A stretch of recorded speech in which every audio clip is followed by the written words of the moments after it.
दर्शन news.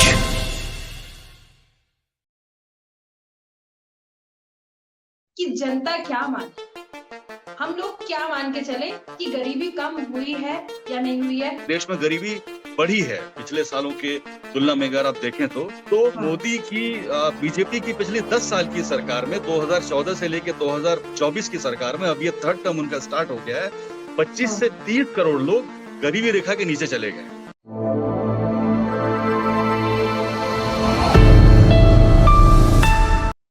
2030 का भारत ये खास कार्यक्रम है और इसमें हम लगातार बातें करते हैं उन लक्ष्यों की जिन पर लगातार भारत देश को काम करने की जरूरत है।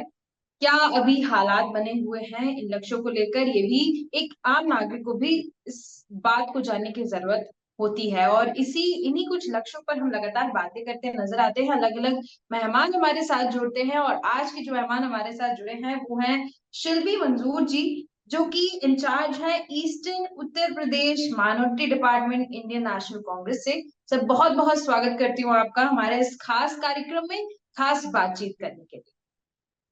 बहुत शुक्रिया स्नेहा आपका। पहले तो मैं बहुत शुक्रगुजार हूँ आपका, आपकी पूरी टीम का कि एक ऐसे इशू के ऊपर, एक ऐसी मुहिम, एक ऐसे विजन के ऊपर आप लगातार हर डोमेन के लोगों से, लीडर से, इंडस्ट्री एक्सपर्ट से आप बात कर रही हैं और हमारे सपनों का भारत 2030 में कैसा हो, जो सस्टेनेबल डेवलपमेंट गोल्स सेट किए गए हैं यूएन के द्वारा, उसके उपलक्ष्य में आप बात कर रही हैं। बड़ी बात है और मैं समझता जी, हूँ कि ऐसी बात जनता तक पहुंचाने के लिए, लोगों तक पहुंचाने के लिए, आपके प्रयास के लिए आप और आपकी पूरी टीम बधाई के पात्र हैं। बिल्कुल बिल्कुल। Thank you so much sir, thank you so much.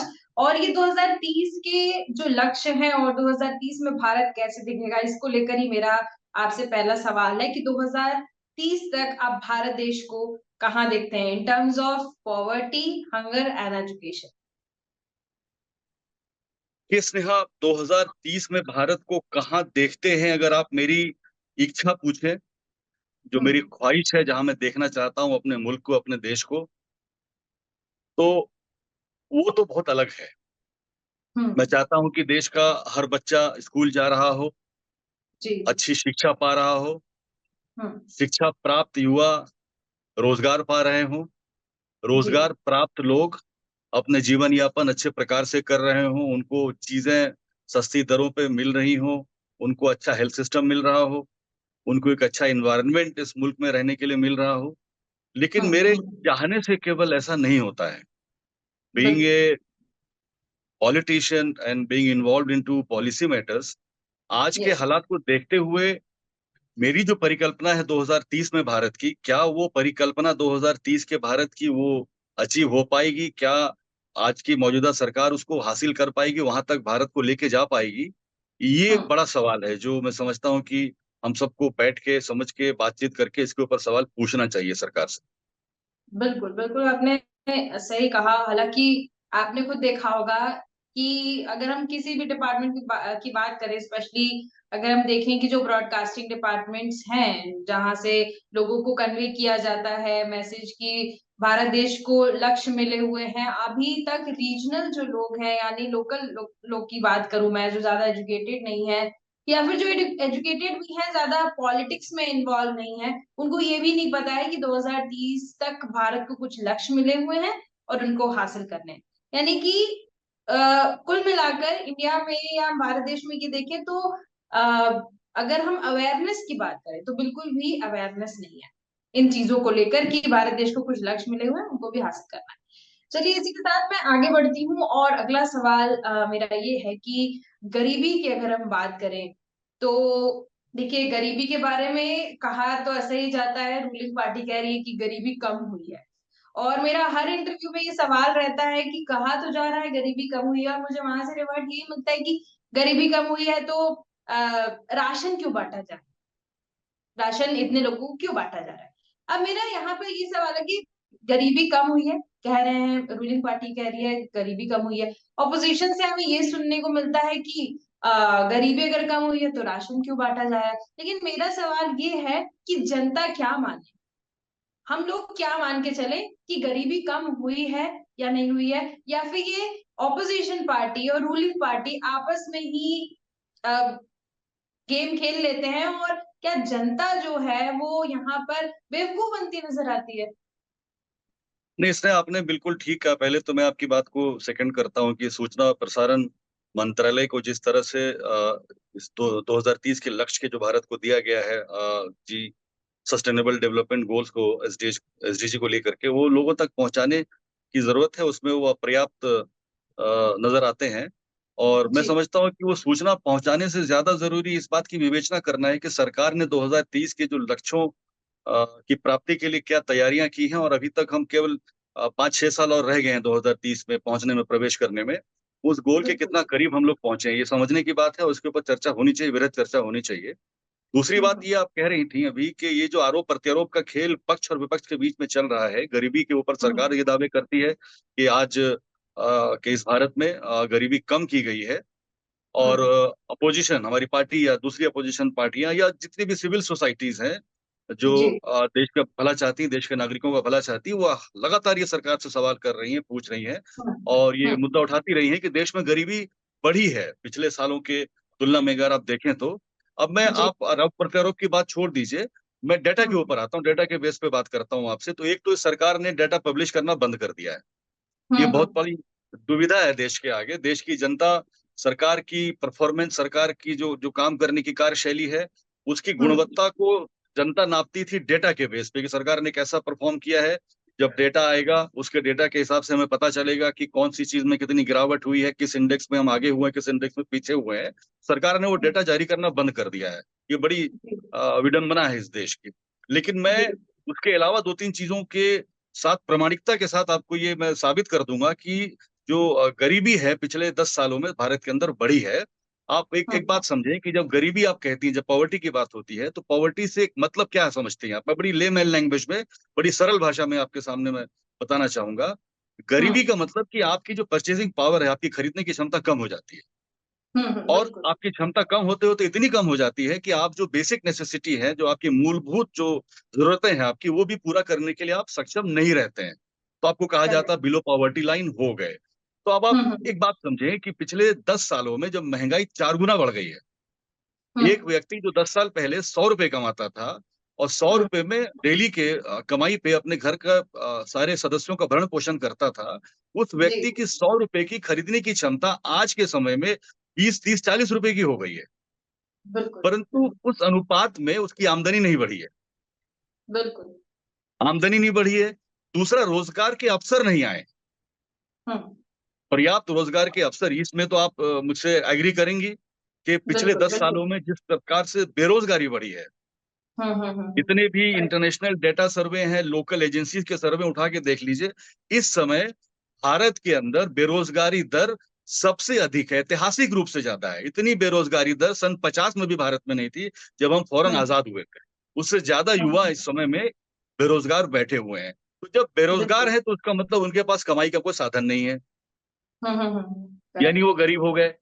उनके हम्म। परिवार में कोई सदस्य कमाने वाला था, तो उसकी कमाई से परचेज़िंग पावर जो 10 साल पहले थी, वो कम हो गई है, तो वो करेक्ट। गरीब हो गए। तो हम्म। पॉवर्टी एलिविएट करने की जो बात ये सरकार कर रही है, दावे कर रही है, झूठे वादे हैं। कोविड के दौरान आपने देखा, ये सरकारी आंकड़ा है, एजेंसियों ने जारी किया कि 6 से 7 करोड़ लोगों का रोज़गार चला गया, बेरोज़गार हो गए वो लोग। करेक्ट। उसके बाद क्या सरकार ने कोविड के बाद से इस प्रकार के कोई काम किया, कोई निर्णय लिए जिससे बड़े स्तर पे रोज़गार उत्पन्न किया जाए? नहीं लिए। तो वो लोग जो बेरोज़गार हुए, तो वो कहाँ गए? वो हम्म। गरीब होते चले गए।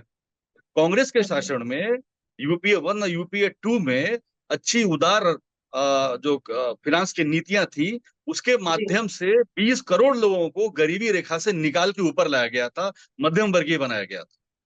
आज हम्म। की स्थिति अगर आप करें, उसका जी। आकलन करें, अलग-अलग सोर्सेज़ के डाटा को आप देखें, तो हम्म। मोदी की बीजेपी की पिछली 10 साल की सरकार में 2014 से लेके 2024 की सरकार में, अब ये थर्ड टर्म उनका स्टार्ट हो गया है, 25 से हम्म। 30 करोड़ लोग गरीबी रेखा के नीचे चले गए हैं। हम्म। तो ये तो इसका आकलन आप स्वयं करें तो आपको समझ में आएगा कि गरीबी पिछले 10 सालों की तुलना में आज ज़्यादा बढ़ी हुई है। इसपे तो बिल्कुल। बहस का कोई बिल्कुल। मुद्दा ही नहीं बनता है। सरकार इस पे खुद को डिफेंड करना बंद करके सीरियस इश्यूज़ के ऊपर, एम्प्लॉयमेंट जनरेशन के ऊपर, पॉवर्टी एलिविएशन के ऊपर काम करे और सीरियस काम करने की ज़रूरत है। अगर हम जी। 2030 के लक्ष्य को प्राप्त करना चाहते हैं तो। बिल्कुल बिल्कुल। 2030 तक की हम कल्पना तो कर रहे हैं, लेकिन हालात इतने बुरे हैं कि ये सोच पाना कि 2030 तक सारे लक्ष्य प्राप्त हो जाएं, ये बहुत ही मुश्किल है। ये संभव सारे नहीं क्या, दिखता और इसका मुझे दुख है। बिल्कुल बिल्कुल। हर एक भारत के नागरिक को इसका दुख होगा, क्योंकि कुछ लोगों को तो पता भी नहीं है कि ये लक्ष्य है, और जिनको पता है वो जान के काफी ज्यादा दुखी होंगे, क्योंकि नहीं लगता है ऐसा कि हाँ, अगर लोग अपने आप में, क्योंकि लोगों को भी तो बरगलाया जा रहा है। अगर हम ये देखें, जब चुनाव की बारी आती है तो लोगों को भी बरगलाने का काम किया जाता है, लोग भी भटक जाते हैं और वो भी गलत डिसीजन लेते हुए नजर आते हैं। चलिए, मेरा ये कुछ ज्यादा ही राजनीतिक उसमें मैं नहीं एंटर नहीं, हो गई आपने थी। चूंकि इस पहलू को छेड़ा है तो मैं चाहता हूं कि 2 मिनट मेरी बात इस पर सुन ली जाए। आपने एक जी, मौका दिया एक राजनीतिक व्यक्ति को राजनीति के ऊपर बात करने का, तो मैं मौका छोड़ना नहीं चाहता हूँ। देश की, देखिए, बताइए। भारतवर्ष की जनता बाय एंड लार्ज, मैं पूरे देश में घूमा हूँ, अलग प्रदेशों में जाता हूँ, चुनावों को लेके, संगठन के कार्य को लेके। खुद जी। बिहार से हूँ, उत्तर प्रदेश ईस्टर्न की जिम्मेदारी है।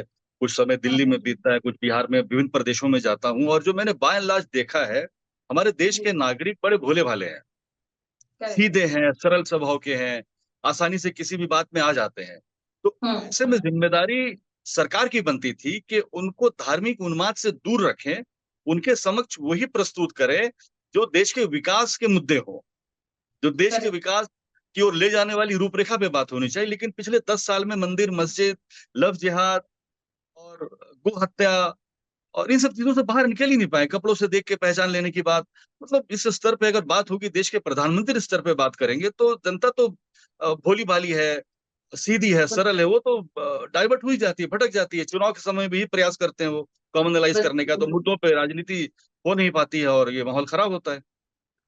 बिल्कुल बिल्कुल, आपने सही कहा। देखिए, बिहार से आप ताल्लुक रखते हैं, तो मैं बिहार की तरफ ही मुड़ती हूँ अब, और बिहार की थोड़ी स्थिति जी जानने की कोशिश करते हैं कि बिहार को अगर हम पिछले बहुत सालों से, अब जैसे शुरू से ही बिहार को देख लिया जाए, तो बहुत ही सबसे इंटेलिजेंट लोग वहीं पाए जाते हैं। अगर उनको सही तरीके का गाइडेंस मिल गया, तो आप बड़ी बड़ी इंडस्ट्री में सबसे ऊपर की पोजीशन पे एक बिहार के नागरिक को ही देख पाएंगे। बहुत से ऐसे वहां से लोग निकले जो देश के लिए बहुत कुछ करके गए।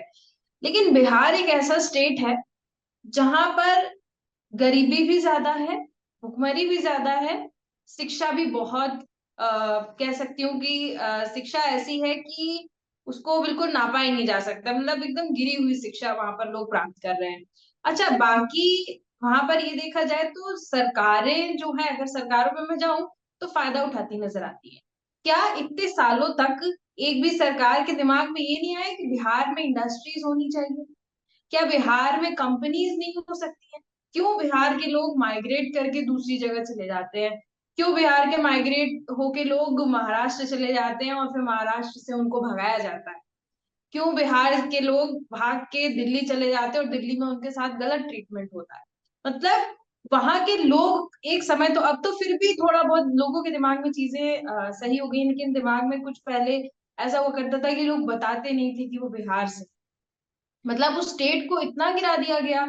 हर चीज में हम देखें, भुखमरी की बात करें, शिक्षा की बात करें, वहां के इंफ्रास्ट्रक्चर की बात करें, नालंदा विश्वविद्यालय की जब हम बात करते हैं तो एक अलग ही ऑरा दिमाग में आता है। लेकिन वही दूसरी तरफ देखिए, पूरे बिहार की स्थिति डगमगाई हुई है। सिर्फ वहां पे कुर्सी की, बिहार का सीएम किसको बनना है, सिर्फ उस वक्त अलर्ट दिखता है मुझे। इस पर आप क्या कहेंगे? देखिए, बिहार की जो आज की परिस्थिति है, 2024 में हम बैठे बात कर रहे हैं। आप बिहार में इंडस्ट्रियलाइजेशन के ऊपर बात करें, एम्प्लॉयमेंट के ऊपर अगर बात करें, हेल्थ केयर हम्म। की बात करें, रोड इंफ्रा की बात करें, तो यकीनन बिहार में एक बड़े बदलाव की जरूरत है। हम्म। और इस बदहाली का एनालिसिस अगर करना चाहें तो ये एक बड़ा बड़ा सब्जेक्ट बनता है, एक बृहद विषय है। बिल्कुल। और एक बिहारी होने के नाते मुझे इस बात की पीड़ा है कि बिहार के जो निवासी हैं वो बड़े मेधावी होते हैं। आप देखेंगे कि बिहार के बहुत सारे लोग आपको प्रशासनिक सेवाओं में, आपको पूरे देश भर में मिलेंगे। बिहार के बिल्कुल। मेधावी जो लोग हैं, मेहनत करने वाले लोग हैं, वो देश के कोने कोने में जाके या तो अपने खून पसीना बहा करके अपनी मेहनत से अपना पेट पाल रहे हैं, या अपनी मेधा का इस्तेमाल करके, अपनी बुद्धि का इस्तेमाल करके देश के विभिन्न राज्यों में जाके वहां सेवाएं दे रहे हैं। बिल्कुल। ये अच्छी बात है, ठीक है, देश में ही योगदान दे रहे हैं। और हम्म। अ, भाई भारत के निवासी हैं, सबका इक्वल अपॉर्चुनिटी है, सबका फंडामेंटल राइट है, कहीं भी जाके कर सकते हैं। लेकिन बिल्कुल। इसमें बड़ा मुद्दा ये देखने वाला है कि अगर वो टैलेंट बिहार के अंदर ही रहता, बिहार के अंदर करेक्ट। अगर उनको इतनी अपॉर्चुनिटी दी जाती कि यहीं रहें, यहीं फ्लरिश करें, तरक्की करें और समाज के विकास में योगदान करें, तो बिहार का जो स्थिति आज आप देख रही हैं, शायद बिहार ऐसी स्थिति में नहीं होता। इसमें मैं आपको बिल्कुल। बिहार में 30-40 साल पहले लेके चलता हूँ, 30-40 साल पहले के बिहार में पोस्ट हम्म। इंडिपेंडेंस 1947 के बाद से लेके मिड 80s तक का बिहार आप उठा के देखें, जब वो कांग्रेस शासित था। हम्म। केंद्र में कांग्रेस की सरकार थी, बिहार में कांग्रेस की सरकार थी। तो हम्म। बिहार की स्थिति जो आज आप देख रही हैं, इसके विपरीत थी। हम्म। सबसे अधिक इंडस्ट्रियलाइजेशन बिहार में हो रहा था। हम्म। पहला कारखाना बिहार में लगा था, लोकोमोटिव हम्म। कारखाना हो, शुगर मिल हो, कॉटन मिल हो। नहरें बिहार की पूरे बिहार के सुदूर इलाकों तक सिंचाई की व्यवस्था पहुंचा रही थी। बिल्कुल। कृषि उत्पाद अच्छा हो रहा था। हम्म। शैक्षणिक संस्थान तरक्की कर रहे थे, यूनिवर्सिटियां खुल रही थी। उसके हम्म। बाद सन 80 के दशक के बाद कुछ ऐसी परिस्थितियां बनी, राजनीतिक परिस्थितियां बनी, जो शायद उस समय की जरूरत रही हो। उसके ऊपर बिल्कुल। टिप्पणी करना एक अलग विषय है। परिस्थितियां ऐसी हम्म। बनी कि बिहार सामाजिक न्याय की लड़ाई में अग्रणी भूमिका में दिखा। पूरे हम्म। देश में एक बिहार ने एक मॉडल प्रस्तुत किया, किस प्रकार से सामाजिक न्याय स्थापित की जा सकती है, और समाज में जो पिछड़ा वर्ग है उसको भी अधिकार दिया जा सकता है। वो मॉडल बिहार ने पेश किया, पर कहीं इस मॉडल को पेश करने की दौड़ में बिहार विकास की दौड़ में पीछे छूट गया। और मैं समझता हूँ बिल्कुल। कि ये सही समय है। बिहार में सामाजिक न्याय का बिगुल फूक चुका है, स्थापित हो चुका है पूरी तरह से। तो अब मैं समझता हूँ कि बिहार में जो भी गवर्नमेंट आती है, या हमारे जैसे जो युवा लोग हैं जो पॉलिटिक्स में काम कर रहे हैं, मिल करके मजबूती के साथ बिहार को अगर सशक्त बनाने के लिए फिर से प्रयास करें, तो कोई बहुत बड़ी बात नहीं है कि बिहार फिर से अपने स्वर्णिम दौर में अगले 10 साल में भी आ सकता है। 10 साल से कम समय में भी बिहार को अपने 30-40 साल पहले के स्वर्णिम परिस्थिति में लाया जा सकता है। संभावनाओं की वहां कोई कमी नहीं है। बिल्कुल, बिल्कुल। आपने जो पहले की बात कही कि कांग्रेस की जब सरकार हुआ करती तब बिहार की स्थिति अच्छी थी। तो मैं ये जानना चाहती हूँ अचानक से वहाँ के लोग पलट क्यों गए? मतलब कांग्रेस अगर बहुत अच्छी तरीके से वहाँ काम कर रही थी, तो नेक्स्ट अगर हम देखें तो लोगों में इतना बदलाव कैसे आ गया दूसरी पार्टी को चुनने का? देखिए, एक बड़ी चर्चा का विषय है, इस पे बृहद चर्चा घंटों हो सकती है। हुँ। और मैंने आपको बताया कि इस पे हम लोग अलग से भी बात कर सकते हैं। उस समय बिहार की ऐसी जरूरत महसूस हुई होगी बिहार के निवासियों को। उन्हें हुँ, लगा हुँ, हो हुँ। कि इस पर सामाजिक व्यवस्था में परिवर्तन की आवश्यकता ज्यादा है। अपनी हुँ, राजनीतिक शक्ति, अपनी राजनीतिक सामर्थ्य इस ओर लगाया हुँ। जाए। तो लोग उस बिल्कुल। ओर प्रयासरत हो गए। राजनीतिक एक परिवर्तन आया बिहार के अंदर। जी, जी। उस पे टिप्पणी बिल्कुल, करना, उस पे चर्चा करना एक एक लंबा विषय हो जाएगा। लेकिन ये है कि बिल्कुल। संभावनाओं की बिहार में कहीं कोई कमी नहीं है। थोड़ी सी हुँ। विजडम, थोड़ा सा विल पावर, थोड़ी सी स्ट्रेटेजिक प्लानिंग, बिहार 10 साल के अंदर देश के अग्रणी राज्यों में खड़ा हो सकता है। बिल्कुल, बिल्कुल। एक सवाल मेरा बार-बार आ रहा है दिमाग में कि यहाँ पर जब हम पॉलिटिकल पार्टीज़ की बात करते हैं, तो पार्टी ये नहीं कर रही है, वो नहीं कर रही है, अलग-अलग ऑपोज़िशन को देखें या रूलिंग पार्टी को देखें, उनकी बात आती है। लेकिन भारत देश के एक आम नागरिक की क्या भूमिका बनती है इन लक्ष्यों को लेकर कि एक-एक नागरिक कैसा कंट्रीब्यूशन कर सकता है कि हो सकता है उनके इतने अलर्टनेस से सरकारें जाग जाएँ और ये लक्ष्य जो हैं वो सही टाइम पर अचीव हो पाएँ। आपने सवाल भी किया और जवाब भी खुद दे दिया। नहीं और नहीं धन्यवाद मैं ये कहता हूँ करना उसके लिए। देखिए, अलर्ट देश के अलर्ट तो देखिए, अलर्ट तो आम नागरिक कहता है नहीं हम बहुत अलर्ट हैं, एक वोट देने से ही लोग कहते हैं नहीं हम तो बहुत पॉलिटिकली अपडेटेड है, लेकिन वास्तविक स्थिति उनको नहीं पता होती है। खुद उनको इतना एजुकेशन दिया जाए कि वो समझ पाएँ कि एग्ज़ैक्टली क्या हो रहा है और हमको आगे क्या करना है और सरकार से हम एक आजकल तो सोशल मीडिया के ज़माने में एक आम नागरिक सरकार से आसानी से सवाल पूछ सकता है। ट्विटर एक बिल्कुल, इतना अच्छा प्लेटफ़ॉर्म है कि अगर हम एक सवाल पूछें तो आसानी से गवर्नमेंट को उसका जवाब देना बिल्कुल। ही पड़ेगा नहीं तो आने वाले आपको उसमें आपको हमारी कांग्रेस की सरकार ने आरटीआई दिया है, राइट टू इन्फॉर्मेशन। आप लिखिए आरटीआई की चिट्ठी, किसी को बड़े-बड़े अधिकारी की हुँ, जवाबदेही बनती है, उनको जवाब देना पड़ता है। हालाँकि इस मौजूदा सरकार ने आरटीआई के बहुत सारे प्रोविजंस को भी लिक्विडेट कर दिया है, कमज़ोर कर दिया है।